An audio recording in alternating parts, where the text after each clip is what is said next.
Hi, everyone. Welcome to Key to the Pastcast, a Trumbull County Historical Society podcast on the history of our area. I am Megan Reed, director of the Trumbull County Historical Society. And hi, everyone. My name is Ryan McLennan. I am the Education and Outreach Manager for the Trumbull County Historical Society. Awesome. So today we have a super awesome speaker for you, focusing on one of the most prominent people and families from our area. But before we dive in, of course, we have to thank our sponsors for their support. This podcast is in part funded through the Community Foundation of the Mahoning Valley and also through Ohio Humanities. And we couldn't do what we do without their support. So thank you to them both. Thank you both very much. Often, when we as a community think about the name Packard, we're quick to associate it with the park, music hall, the museum, the electrical companies, or the cars. And it's easy to make those associations because of our physical proximity to those spaces and our memories. But this episode is not about the landmarks within our community. Rather, this episode is about a simple question. Who are the Packards? And on this episode, we have the perfect guest to discuss the lives of the Packards. Charlie Ohlin, who is the Director of Education and Historical Research at the National Packard Museum in Warren. But before we dig into the interview, it is a good idea to provide some background, much of which Charlie talks about in the interview. So in brief, the Packard Brothers left Sawyerman Electric in the late 1800s, after which time they began to use their experience and knowledge to develop the Packard Electric Company in 1890. The same year, Warren entered into the age of electricity, and as many of us know, their first product was the electric light bulb.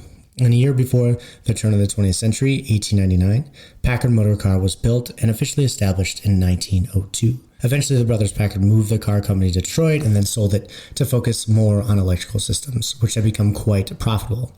Although separated, the car company and the electric company remained linked, and as the Great War loomed, the Packard family shifted production towards the war effort.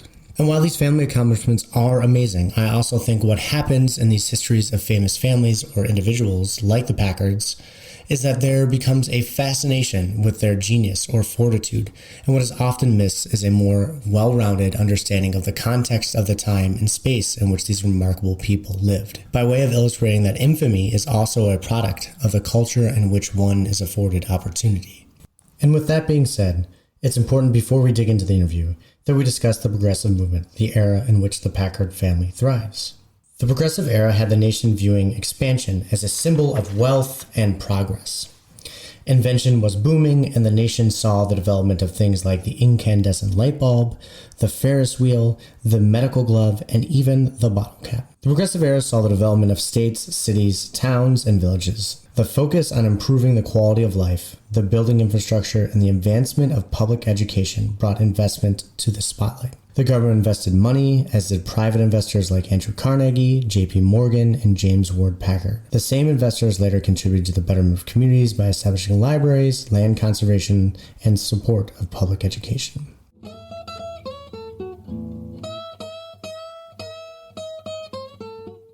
All right, welcome. We're here with Charlie Ohlin of the National Packard Museum. Thank you so much for taking the time to talk to us today, Charlie. Oh, I'm glad to be here today. Awesome. So I want to dive in and talk a little bit about the Packard family. I know everybody knows about the Packard Brothers and their impact in Warren, at least to some extent. So I'd like to talk at first a little bit about the Packard family. Can you give us a little bit of insight into the Packard father, Warren, and how he came to Warren, and how did the brothers come to be? Oh, it certainly will. And maybe just to start off, too, that some of the old timers, when I was a kid, still referred to W.D. and J.W. Packard as the Packard boys, because their father was a very well-known, prominent businessman here in Warren. He was born in Austintown, grew up in Lordstown, and when he was 18 years old, his brother-in-law, Eli Weissel, got him a job at a hardware store in Warren. And within a couple of years, he was a partner in that store. He bought out his partner, and a couple of years later, he owned another store. And by 1863, he owned the largest hardware business between Cleveland and Pittsburgh. Wow. And he expanded into iron and a machine shop, flagstone quarry, timberlands mainly is where he made most of his money. He got into the hospitality business. He owned a resort hotel on Lake Chautauqua, and he was just quite the entrepreneur. He was a trustee of a local bank. He was on the board of one of the railroad companies, and he was a very well-respected person here in Warren. He died in 1897, and the hour of his funeral, every business in the city closed. So, again, he was a self-made man, very, very prominent, and his wife was an extraordinary lady, too, herself. She grew up, her mother and stepfather were in the hotel business here in Warren, and she learned the business. Legend has it that she ran the resort hotel on Lake Chautauqua, and the boys worked for her. Again, I've never seen it in writing, but there's probably some truth that when you hear the stories passed down from generation to generation here in Warren. And strong women were like a hallmark of the Packard family. Alaska, the oldest sister, she was the very first female FBI agent, and Ooh, indeed. yeah. We were going to ask you that, so you already covered it. We'll come back and talk about it. She's yeah. a fascinating character. Yeah. She's got a lot of local ties as we sit in this neighborhood. Some of the neighbors helped her out, too, so we'll talk about that. Oh, that's cool. All right, so let's get back to Alaska in a little bit. Let's stay on the Packard brothers for right now. Both of them did extraordinary work throughout their lives. Do you think that how did their parents influence them? I think that they definitely learned, the business sense from both their mother and father, because both of them, were involved in business, and they didn't see anything unusual about women in business. Also, that's something that was unusual about them too. Mm-hmm. So their business influence came not only from their father but their mother, and I know that their father was a voracious reader. They encouraged them to be think and be creative, and their father was a risk taker too. Not all his businesses succeeded, so the boys weren't afraid to take risks in business also. Mm-hmm. So we know that they started the Packard Motor Car Company here in Warren. Tell us a little bit about that company. How did it come to be? How did the Packard brothers, what were their first steps in really making a name for themselves here? Well, their first business actually was Packard Electric. Mm-hmm. And let me back up a little bit. J.W. Packard graduated from Lehigh University with a degree in mechanical engineering, and he was 20 years old, and he moved to New York City, took a job at a company called Sawyer Mann. They were one of the pioneer lamp manufacturers. By lamp, we mean light bulbs. And by age 26, he was running the entire factory, and he obtained his first patent there. Wow. And in 1886, his older brother, W.D. Packard, who went by Will moved to New York and also got a job there in the business, not in production, but in the office end of Sawyer Mann. And in 1890s, when they returned home to found the Packard Electric Company, and their first product were incandescent lamps, which were light bulbs. So, and they for legal purposes, I believe it was, they formed a subsidiary called the New York and Ohio Company, and they were the ones that produced Packard lamps. Mm-hmm. And so I'm kind of taking you to the car company. So they were quite successul. And then J.W. Packard decided he wanted to buy an automobile, and the Winton automobile made in Cleveland was probably the leading car of the time. So J.W. Packard bought a Winton and drove it back to Warren, and outside of town the car broke down, and he had to be towed into home by a team of horses. So, yeah. So he got a hold of Mr. Winton and complained about the car. Mr. Winton sent down Bert Hatcher, who was his chief mechanic, to help him and see what was wrong with the car. And they got the car running, but I think this car was basically a lemon. And J.W. Packard kept complaining to Mr. Winton about the car. And Mr. Winton finally said, if you know so much about making cars, why don't you build your own? And that was his fatal mistake. But not only did he decide to build his own car. Customer service there. Yeah, definitely. But he also, what the Packard brothers also did is with J.W. Packard's frequent trips up to Cleveland, he befriended a gentleman by the name of George Weiss, and George Weiss was one of the main investors in the Winton Car Company. So Weiss also agreed to go into business with the Packard. So George Weiss was the third partner in the Packard Car Company, and they also got Bert Hatcher, the chief mechanic from Winton, to come with them too. So in July of 1897, they started to build the first car in the corner of their lamp factory, the light bulb factory, and it rolled out in the streets in November of 1899. So that's the birth of the birth story of the Packard car. Yeah. This is kind of an aside, but do you have a favorite style of Packard car? I like definitely a couple different eras. I like the classic era. The mid-30s Packards were probably the most beautiful. The 1934 models were the most beautiful Packards built. But also, I like the clipper body style in the early 1940s after the war. And the 1950s Caribbean cars are really beautiful also. So I like several eras of the Packards. I should have said model, not style, but that's okay. No, I know what you mean. Yeah. So when the Packard car came out, of course, this was 1899. Those cars would have looked a lot different from the cars of the 1930s and the 1940s. Can you tell us a little bit about how the car evolved over time? Well, yeah. If you look at, we have in the Packard Museum, we have a 1900, 1902, and 1903 on exhibit right now, and you could even tell the difference between the 1900 and the 1903 of the progression of the automobile even then. The 1900 basically was a horseless carriage. It looks like a carriage. It has, patent leather fenders on it, and by 1903 it's starting to look a little more like a car. And then even their open cars were more common. It wasn't until late teens, 1920s, till closed body cars like we think it today really became the norm then. So it changed quickly. Yeah, progress came quickly. We're circling back around here, but Packard Electric, its impact on the Warren community after the factory gets up and running. Yeah, Lampville, USA. The Packards were the very first company, the New York and Ohio company, Packard Electric, were the first company in Warren to manufacture electric lamps. But shortly after that industry exploded here in Warren. Before 1920, there were more electric light bulbs made here than any other city other than New York. So it was right around 1900 that was the Warren Electric and Specialty Company, and that became Peerless. So and then shortly after that, there was the Sterling Lamp Factory founded, and there were many others. So electric lamp production became very big here. The Packard sold the New York and Ohio company, their lamp division. They sold that in 1903 to National Electric, which was owned by General Electric.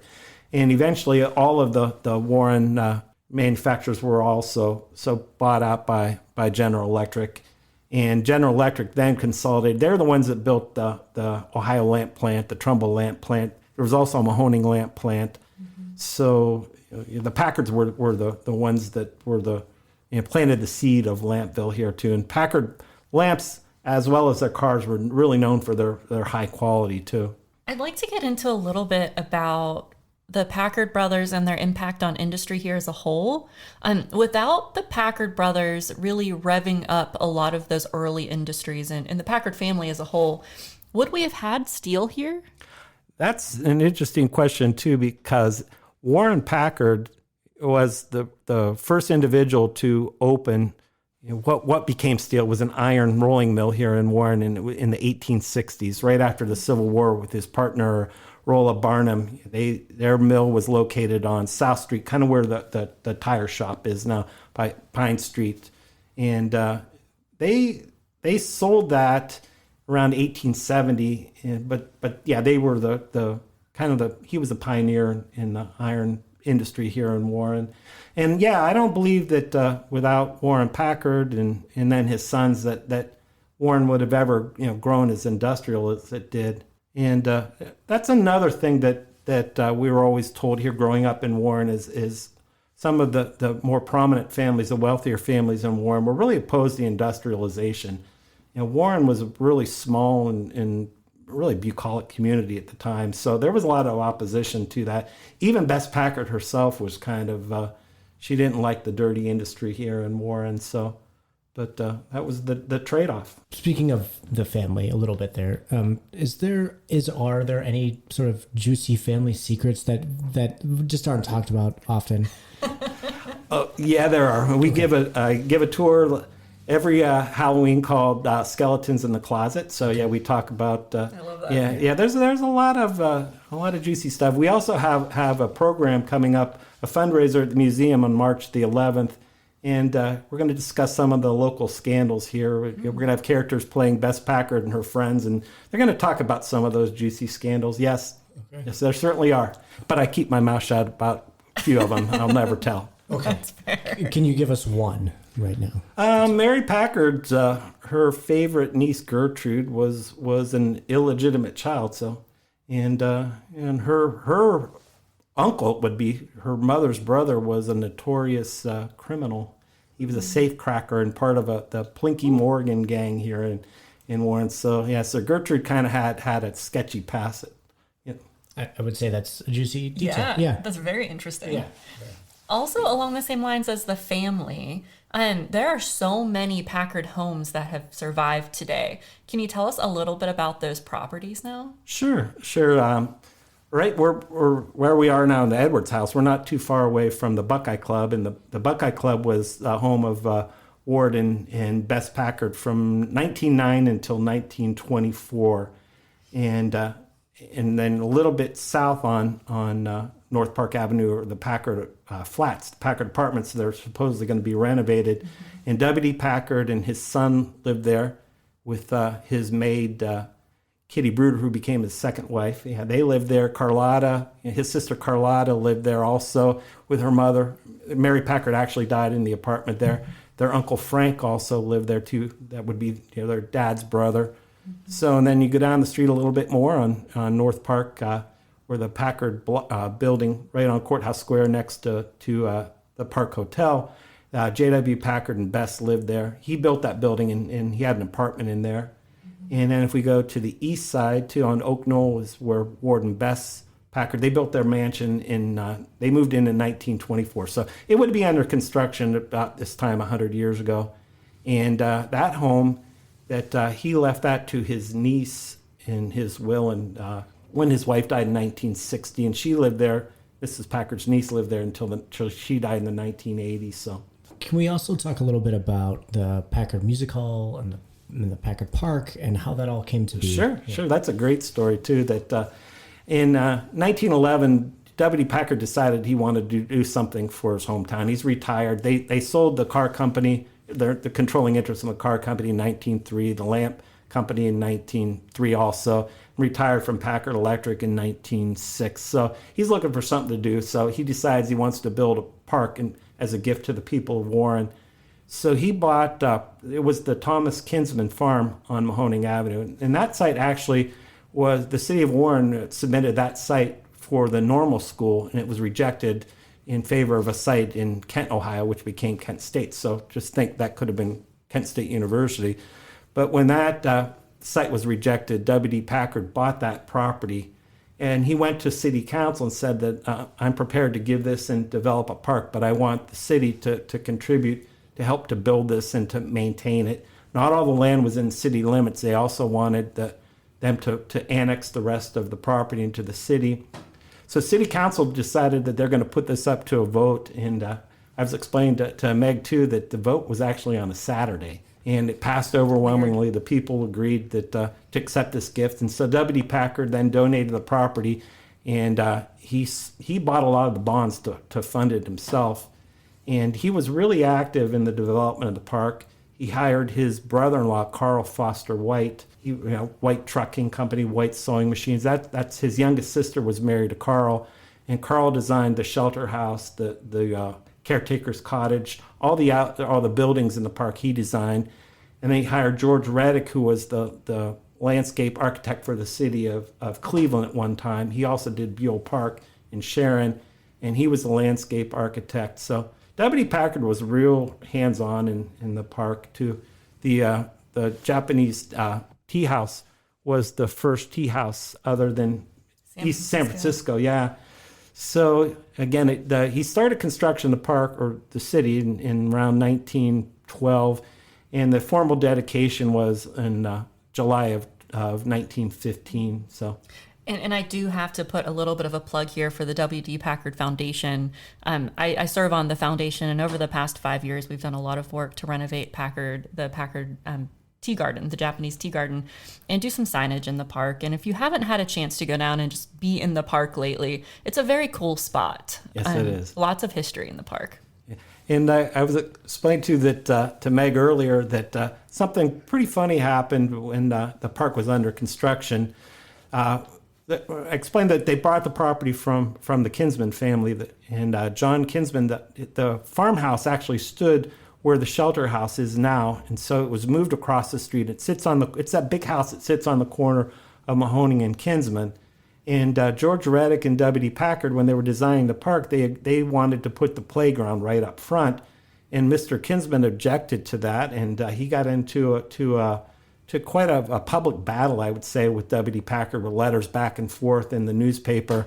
And one of them, I'm proud that W.D. Packard, he was on the side of the kids. So, in one of the letters he wrote to Mr. Kinsman, Mr. Reeves, that was the gentleman's name, it was John Kinsman's son-in-law, says if Mr. Reeves is so concerned about noise, maybe he should move his house further away. So, and then I was explained too that I know my mother told me when she was a girl, this would be in the 1940s, they kept monkeys in Packard Park. So if anyone ever comes across a picture of the monkey house in Packard Park, please share it with us because I'd really love to see that. Yes, absolutely. Yeah. Can you talk about the music hall? Yes. So the first gift W.D. Packard made was the park. And around 1920, he redid his will, and he decided that at that point that he wanted to provide, basically he wanted music, a gift of music for Warren. So he put a provision into his will to put money in trust to build the music hall. And he actually was quite specific too, that he said a music hall seating about 1,200 people. And then the rest of the money would go then to endow the band. But this was all conditioned. This money went into trust, and it would only be available upon the death of his wife and his son. And tragically, his son was killed in a plane crash when he was in his 30s in 1929. And then his widow, Kitty, lived till 1940. And when she died, there was some litigation with W.D. Packard's grandson, with his daughter-in-law, over the terms of the trust, and so that kind of delayed construction. And then the war came, so the music hall didn't start construction until the early 1950s for that. So, and I know that W.D. Packard's youngest sister, Olive Packard Gardner, lived long enough to attend. She attended events at the music hall. She was friends with Helen Hurlburt, that owned the Tribune, and she would go to Kenley Players with Helen, and so it was nice to have a family connection. Can we get back to Alaska now? Sure. I think it's probably time, right? Yeah, I think it's time. Yeah. Alaska is a wonderful woman. Yeah, Alaska is an interesting person too. That Alaska is the oldest daughter of Warren and Mary Packard. So she is about 6 years younger than Will W.D. and about 5 years younger than J.W. And what her hobby was she was an equestrian. She was a pretty accomplished equestrian. So we have a pretty cool picture of her riding her horse Cupid too. And Cupid was another one. He was like a member of the family. Very timely, Charlie. Yeah, for Valentine's Day. Yes. But Cupid was Alaska's horse, and he could do tricks. And P.T. Barnum tried to buy Cupid from the Packards, and they wouldn't sell. And ran into an account, said that P.T. Barnum tried to steal Cupid, but he didn't get Cupid. So that was story. Yeah, that's a good story. So Alaska then she got her education at Bishop Thorpe School in Lehigh, Pennsylvania. It was a finishing school an Episcopalian school for women. And she came back to Warren, and this is the era when her brothers were running they had already founded the Packard Electric and the New York and Ohio Company. They hired their sister Alaska when she's in her early 20s to manage the light bulb factory. So she managed a couple hundred women. It was mainly women that worked at the plant. And it's funny too that you read through, or I've read through her brother's diary, And she took the summers off to go up to Chautauqua. So it's nice to have your brothers be the owners of the company to give you the summer off. Absolutely. And It's not a bad day. no.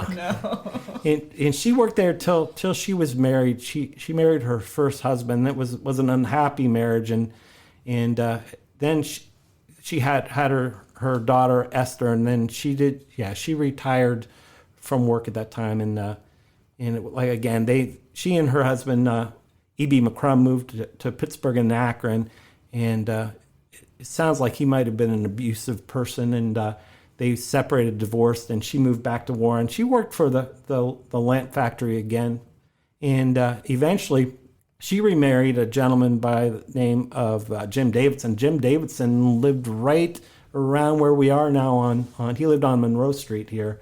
He was a neighbor, and right across the street is where Grandma Packard lived too, where we're saying if I looked out the window, Grandma Packard would be to my right.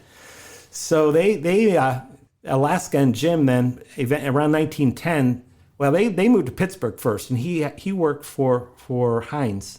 And then they eventually moved to Washington, D.C., and they bought historic property near Mount Vernon, and they raised horses and dogs there. And in the 1920s, I think that their finances, they were a little strapped financially. So she was looking for a part-time job and living close to Washington, D.C. This is when Warren Harding had been elected president, and his friend Harriet Taylor Upton, who was a good friend of the Packards, that she decided she was going to help out Alaska get a job. So it was on the recommendation of Harriet Taylor Upton that the FBI, whatever the precursor at the time, it wasn't called the FBI at the time, but she was hired, and she was hired as the very first female field agent, FBI agent. She worked undercover in a couple investigations, and she worked there for a couple years, and then J. Edgar Hoover got hired as the director of the FBI,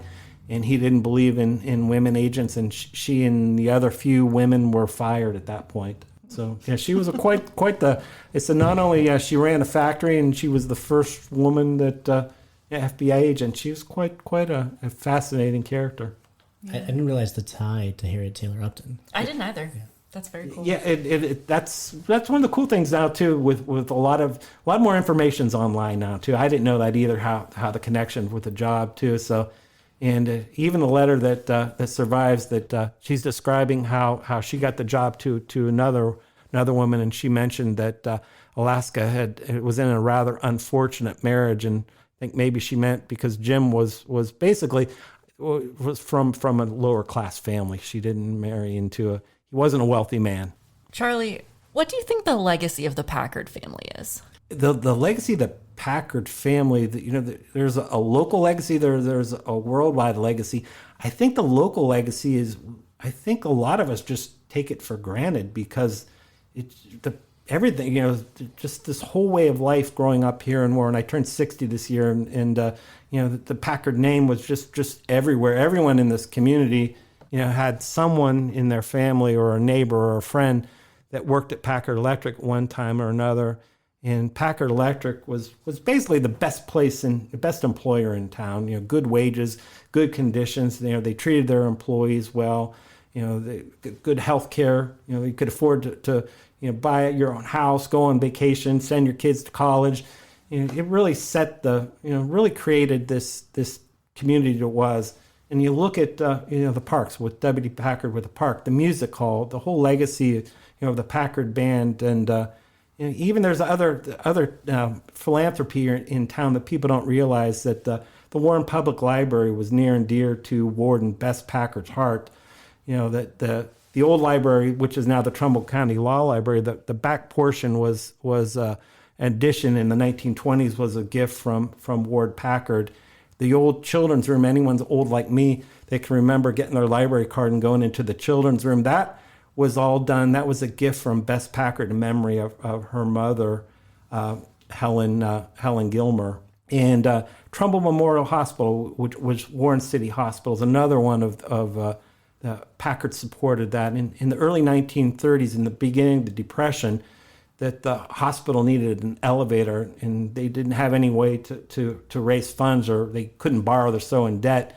Bess Packard took it on herself. She just, she'd paid for it, had it installed. So Salvation Army is another charity they supported here in Warren. Just Christ Episcopal Church. I wish that today some of the wealthy people would follow that example, because they really gave back to the community. They really did. And I mentioned Bess Packard, and I've had the privilege of reading through some of her diaries. And she was quite a public person, a private person, but yet she would open up her home for community events there. And I know that wasn't easy for a private person like her, but she did it because it was what needed to be done. In the Depression, she hired extra people on so they would work. These people, they cared about the community. They cared about others. They lived in the community. They didn't drive off, into some leafy suburb in a gated community. They lived and worked and associated with the people that worked in their own factory. It's a different time, and I think it was a better time. So listening to you talk, Charlie, you have such passion for the Packard family and the Packard history. Can you just talk about why? I love history. I have a minor in history in college, and this year will be 30 years since I've been involved with the Packard Museum. When I got involved in the fall of 1994, we were kind of not even really open. We were between sites, between the Kinsman House and Packard Music Hall, and we had just acquired the Mahoning Building, the first floor of the Mahoning Building, and we went in. I went in with Terry Martin, who was the founder of the museum, on Saturdays to prep that space, and we had to paint and build all our exhibits, and I just loved listening to Terry tell stories about the Packards and the car company, and it just kind of became something that it's important to me, and what I like about history too, personally, I like to find out what motivated people to do what they did. That's what interests me the most. So the more I can find out about the Packard family and their neighbors and their friends, the more I can understand or try to understand why they did what they did. And in some ways, like right now, they almost seem like old friends to me. It's wonderful. It is. Got a little choked up there. What else should our listeners know about the Packard family? Is there anything that we haven't covered? Yeah, I think that and this is a good one too. That politics today, it seems like a lot of these wealthy businessmen tried to buy influence, but it took me a long time before I could even find out anything politically about the Packard family. I know it's interesting, in 1880, there was the Monster Rally here in Warren when General Grant came and spoke in support of James Garfield's candidacy for, and it describes all the houses on Mahoning Avenue, different accounts of all the houses were decorated, but it was missing anything about the Packard mansion. And I could never quite figure out what was going on there. Even reading through the family diaries, there's not a whole lot of mention of politics. But then I recently ran into this article from it was a Pittsburgh newspaper in the summer of 1880, and they were interviewing Warren Packard. It seems like he was a little bit of a little more loose in his discussion that day. He was talking about how they just sold their hotel in Lake Chautauqua, and one of the reasons they did is because they banned the sale of alcohol, and he said that he couldn't run a hotel in a town like that. He couldn't make money, and he was describing enforced morality. He was against this enforced morality. And then the interesting thing is he was asked a question about the upcoming election, and he says, well, although I'm an intimate friend with Garfield, says, of course, I'll vote for the Democratic opponent. So we know that he was a Democrat, but he didn't keep he kept it pretty close to himself. And even back in that era, the reason I could tell you why he was a Democrat too, that was the era of the Republicans were in favor of protective tariffs, and the Democrats were free trade. And Warren Packard imported a lot of hardware and items that he sold in his hardware stores. So he was definitely anti-tariff. But it took me years to find any mention of politics in anything. That is interesting. In our conversations before we got started, you also said that I believe it was JW played the zither. It was W.D. Packard. W.D. Packard, yes. When he lived in New York City, he took zither lessons. So We have a zither in our collection. It's almost like a cross between a guitar and a harp. Do you think that's fair? yes, I think that's true. So yeah, he loved music. That's his yeah. He was the outgoing. He went to parties. He went to concerts. And he loved music, and that's why he left the money to endow the band and build a music hall. That was his gift to Warren. When I edit this episode, I gotta find the sound of a zither. That would be cool. Yeah, and play it right after that. Okay. Oh, is the hotel still there on Lake Chautauqua? No, it burnt like 1900. Okay. Yeah, but there's two of their mansions are there. Really? Yeah, J.W. Packard's mansion. That's where his widow, Bess Packard, lived there. She died there in 1960, and it was right now it's turned into condos. And W.D. Packard, his summer home is actually right outside the Institute, and it was renovated about 20 years ago and put millions of dollars into it. It's absolutely beautiful. Wow. So yeah, both those homes are still there. Can you talk a little bit about your work at the museum? What do you do there? Sure. Yeah.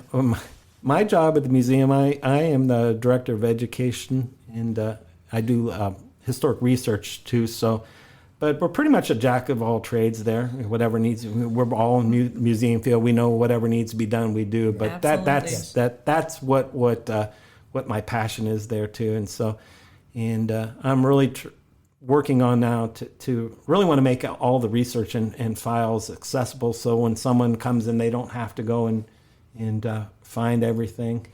So it's all there. And you guys have a motorcycle show up right now? Yes, we do. Our motorcycle exhibit runs till the weekend before Memorial Day, and we have over 30 motorcycles. This year's exhibit features the B&W Mark, which is 100 years old, and we have some very, very rare, bikes in the exhibit this year too. Maybe we've talked about too that we were in the last year we received. In the last few months, actually, in the last year, we received a 1948 Super 8 limousine. Well, it's really not a limousine, but the only difference between that and a limousine is the limousine has the divider between them. But that car was used in Washington, D.C. as a livery car at a hotel. We also have a 1953 Mayfair, which is coming fairly soon. It's actually... Right now, as we speak, it's on the road somewhere between California and Warren, Ohio, heading this way. That's cool. There's a lot of road in between there. Yeah, there is. Yeah. Actually, Charlie, I did want to ask you about the move from Warren to Detroit with the Packard brand. Can you talk a little bit about that? Sure. That's a very good question. So Packard Car Company here in Warren employed about 300 people. They built about 400 cars, in the time that they were here. So where I'm going is that in that era, that was considered a large car company. And in their very first New York Auto Show in 1900, the Packards went to New York and they sold cars to the Rockefellers and the Honeywells. And a gentleman from Detroit, from a very well-off Detroit family by the name of Henry Joy, was also there and bought a Packard car. And he was so impressed with the car, he actually invested in the company. And he then was the one gentleman, when the Packards couldn't raise enough money, locally here, enough capital to expand the company. That's when Detroit investors, Henry Joy got a group of other investors from Detroit to come in and invest in the company. And once they acquired majority stock in the company, they made the decision then to move the car company to Detroit. And J.W. Packard stayed involved. He was the president of the car company until 1908. And it's interesting, too, even until his death, he was still active. And I shouldn't say active, but they consulted with him. They would send drawings to him. They would bounce ideas off of him. So oftentimes we think that once the car company moved to Detroit, that was kind of like the end with the Packard Brothers in here in Warren. And that wasn't true at all. And they really did stay involved. This might be an obvious question, but why did the Packard Car Company fizzle out? Actually, that is a question we receive a lot, and there's really no easy answer to it. And probably the seed to the demise of the car company actually happened in the 1930s. In up until 1934, Packard only produced luxury cars. They were strictly a luxury car manufacturer. Only wealthy people could afford Packard cars. And when the Depression hit, their first instinct was to build even more elaborate cars because wealthy people kept them in the Depression. So not everybody got hit by it like we think. So they were trying to attract buyers on these really fancy cars, but there just weren't enough rich people so they knew they had to do something or they were going to go under. That's the era when Duesenberg went under, Peerless, Marmon, a lot of the high-end car companies folded during the Depression. So Packard made the decision at that time to build a less expensive car. Yeah, I know some people say a cheaper car, but that's not true because they never built a cheap car. A less expensive car, something that was affordable to maybe professional people or upper middle class people, and that was the 120, the Junior Series cars, and they sold really, really well, and they saved Packard from the Depression. So Packard made it through the Depression on with the success of their lower price cars, the junior cars, and then they still built their senior cars. That's what they called the luxury cars, the senior line. And then World War II came along. They manufactured engines, military engines, and they came out of the war in really, really strong financial shape. So in hindsight, a lot of automotive historians said at that point, after the Depression's over, the war's over, they should have discontinued their junior cars, just strictly been a manufacturer of luxury cars again. But they continued making, actually turning the Clipper line, the lower, less expensive cars. And they really put more eggs in that basket too. They kind of emphasize, they try to get into more mass production and kind of minimize the number of luxury cars they made. So what they kind of did, they ceded the high-end market away to Cadillac and try to go into this niche market in the middle. And when Ford and General Motors got into a war, they basically squeezed the middle line out because the lower priced cars had all the features that middle price line. So Packard basically had no market left. So by that point, they were trying to regroup, and it was pretty much too late at that point. Another really important factor, again, that during the war and into Korea, they were a major military manufacturer. They were known as the master motor builders for the military. And when they lost their military contracts, that's really crucial source of income for them. And then in the 1950s, they lost their Briggs, built their bodies for them. Briggs got bought out by Chrysler, so they had to start building their own bodies. They weren't equipped to do it. They had some problems, quality problems. And so the problems started to really pile up in the 1950s. And then there was a recession and no bank would loan them money. Basically, that was the end. But lean back up, I missed probably the most important thing too, is in 1954, they merged with Studebaker. Packard actually bought out Studebaker. We call it a merger. Packard was a dominant partner there because they one time was talked about Packard joining in with Nash and Rambler and Studebaker to form American Motors, but for whatever reason, that didn't happen. So Packard merged with Studebaker. They probably shouldn't have done it. Studebaker was in pretty poor financial shape. So they could never produce enough cars to make it at that point. So again, like I said, 1956, the banks wouldn't loan money.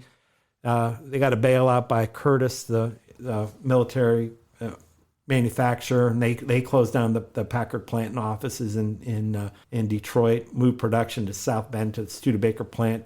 So basically, 1956 are the last years of Packard. They made 57 and 58 Packards at the Studebaker factory in South Bend, but they're basically Studebakers with leftover Packard trim. So the last true Packards are the 56s. And if you come visit the museum, we have on exhibit, it was donated to us a couple of years ago. We have a 1956 Executive, which is a pretty rare car because that's the very last new car that Packard ever produced in Detroit. Talk a little bit about Packard's Goddess of Speed logo. Yeah. I think it's beautiful, and one of the endearing legacies of the Packard family is that logo because it appears on, our local cans from Modern Methods. Yeah, True. Yeah, the Goddess of Speed was the longest running car emblem in.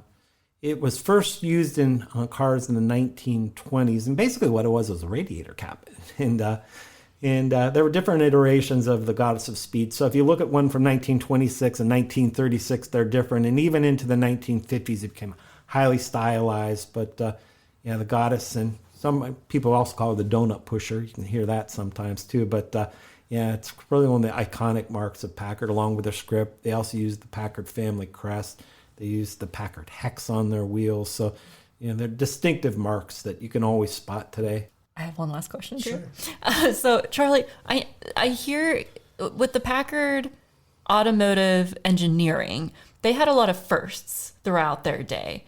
Can you tell us a little bit about those firsts? Sure. Packard is credited with being the first car to have a steering wheel. Actually, that's probably not correct, but they were the first major American manufacturer to use a steering wheel. So that part is true. J.W. Packard actually was hold the patent. He patented the H-pattern shift. That is when the Warren car is here. So then a little later, Packard was the very first car to have a 12-cylinder engine, the Packard Twin Six.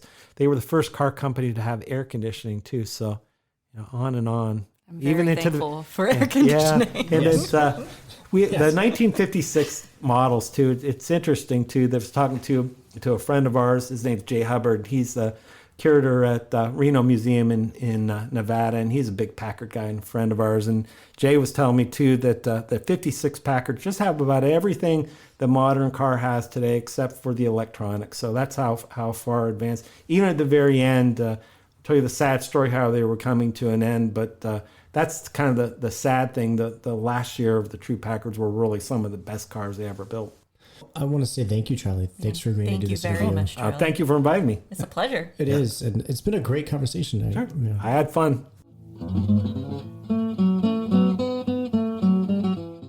This week's object highlight from the Trumbull County Historical Society collection is a picture of the Packard Electric Company picnic. This image will be posted onto our Key to the Pastcast website.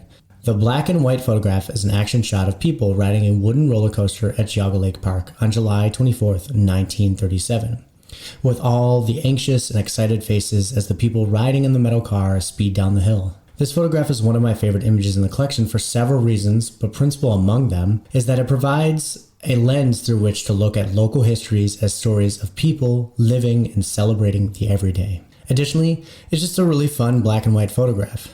And lastly, I think that this image really encapsulates an element of the Packard family legacy that is highlighted by Charlie in the interview but wanted to touch on once again, which is to say, this was a wealthy family that made it a point to not only improve their employees' lives, but the lives of the Warren community with generous donations for public good, not private gain. And with that, this concludes the episode of Key to the Pastcast. On behalf of Megan Reed and myself, Ryan McLennan, and the rest of the TCH staff, thank you so much for listening.